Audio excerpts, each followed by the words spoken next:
now show you how to fix or sew on a button. So this is a 4-hole button. So I'm just gonna get my thread.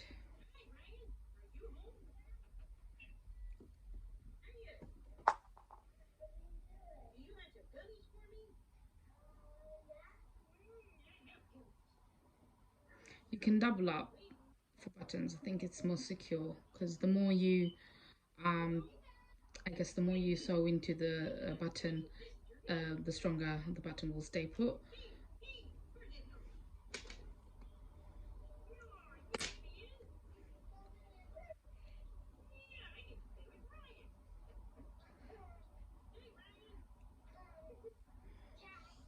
And what I'm doing is just literally tying a knot by the end.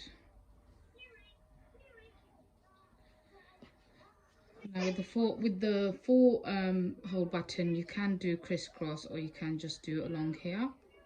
So just for the purpose of this video, I will just do a crisscross. So you can just start from here or the back. It really doesn't matter because it will be hidden. So let's just start in the middle here.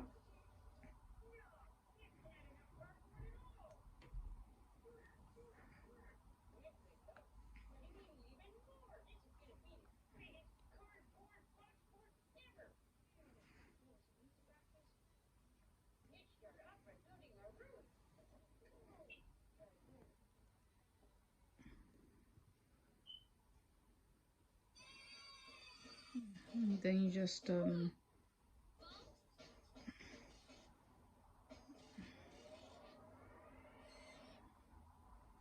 sorry, my 3-year-old is on her iPad, so the volume's quite high. I'm just gonna go and turn that down.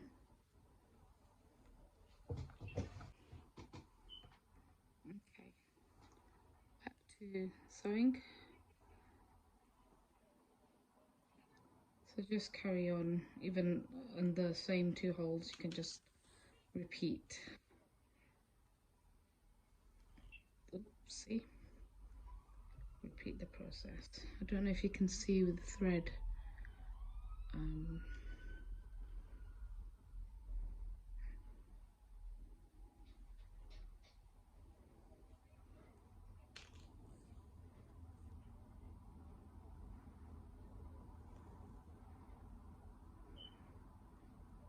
Once you feel it is pretty secure, you can finish off the sewing. So I think this is okay.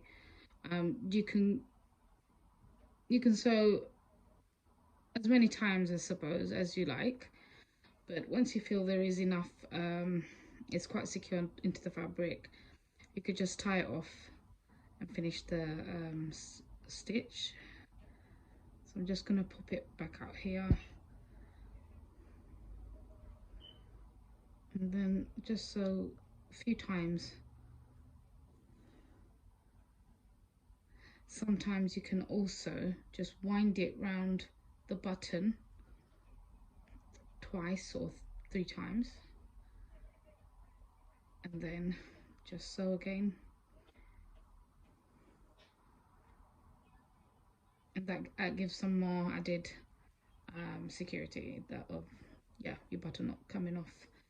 So once that's done, just going to do a loop. So if you just get the needle through that bit here, so that should just tie off a knot, and you could just double that up. So let's do that one more time. So just, as you see, there's a loop there. Just going to go through here, and that's done there.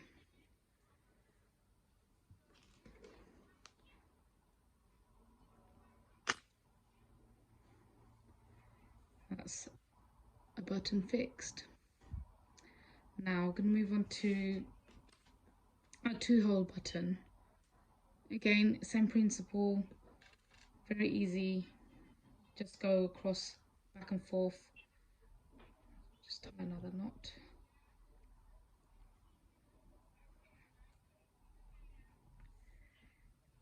And this time I think I'm going to go from the back, so 2-hole button,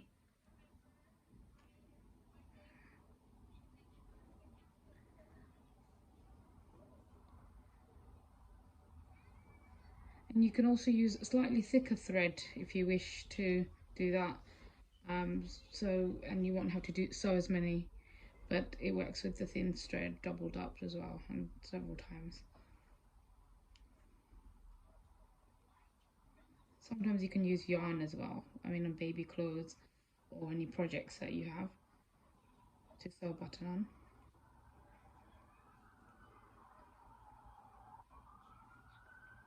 And just repeat.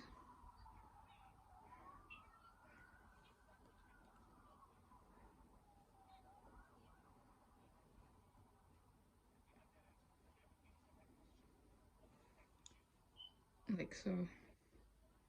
So carry on again a bit more if you wish.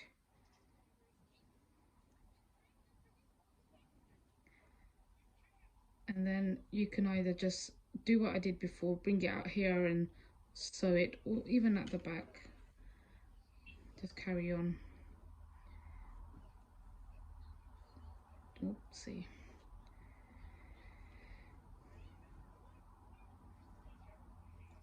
Just carry on sewing like so. And then we're just gonna tie it off now. Maybe do a double knot. Oops. And another knot. So just look out for the hoop. And that's secure. Okay, so you've got your four 4-hole button, 2-hole button, and these are what you call shank buttons. So if you have a look, it's just literally one hole through there, and sometimes these come off, as you can see.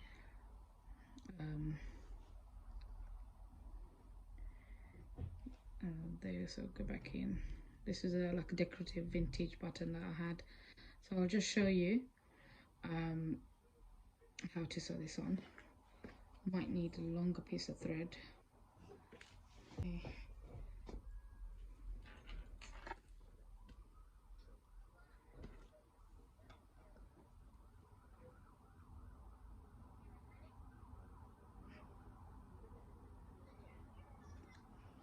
Even the most expert seamstresses will have a struggle with me threading a needle. So, okay, I don't need to have it that long, so I'm just gonna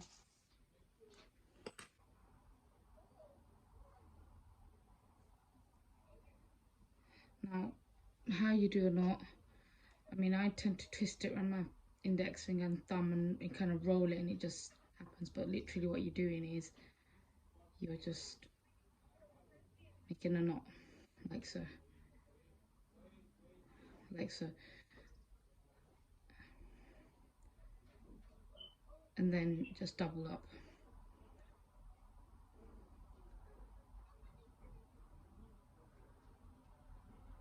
And you feel that you can't try and double up around the same thing. Didn't do a great job, but it'll work. So what I tend to do is I just use my finger and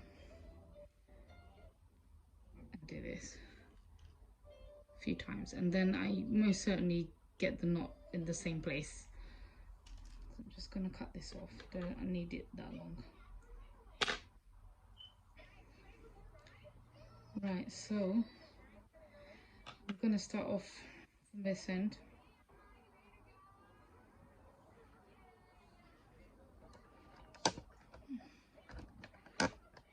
Just so I've got all our angles covered.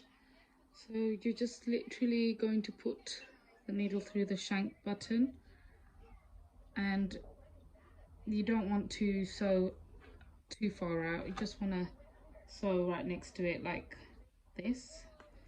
So I'm just going to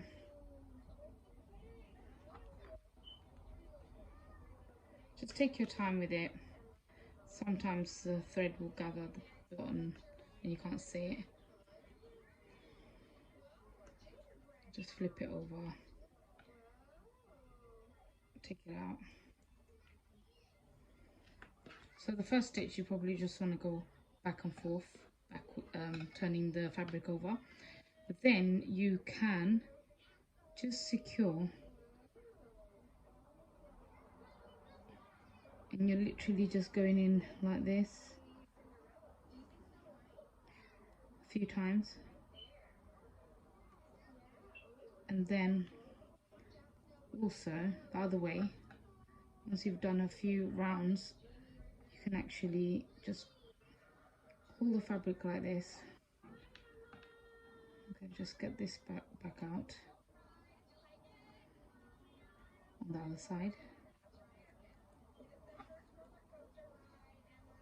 Right, so I'm holding the shank button sort of quite snug to the fabric and just holding it like this, and you're just doing this like so. It's kind of easier. I mean, don't pull too tight because you don't want the fabric to crease up or snag or anything like that. So just and that's done a few times. So if you just turn it over and you'll see, okay, this is pretty secure. So I think I'm going to end it, the stitch here, maybe one more time.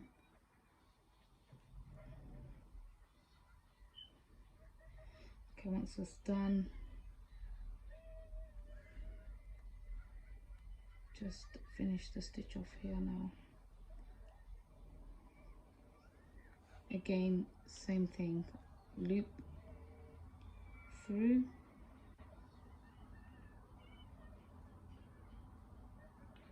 sorry, because I'm using such a small fabric, the ends just keep getting in the way.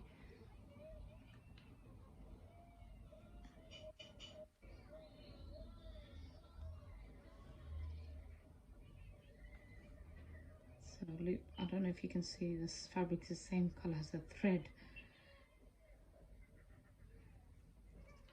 Okay.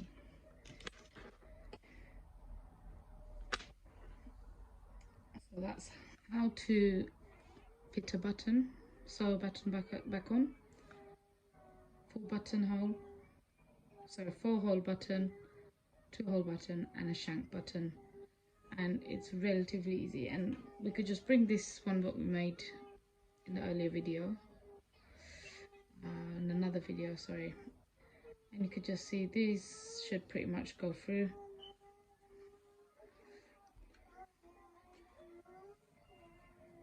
Oopsie, like so. That's quite secure. Yeah, so obviously this buttonhole was done with this measurement of this button, and if you wanted a buttonhole for this one, you'd measure it according to the button that you're using the garment, that you're using the button for that particular garment. And with the shank buttons, same principle applies as the big 4-hole buttons. Just give yourself enough space to sort of wiggle that through. But yeah, this is how you sew 3 types of buttons back on any garment or any craft project.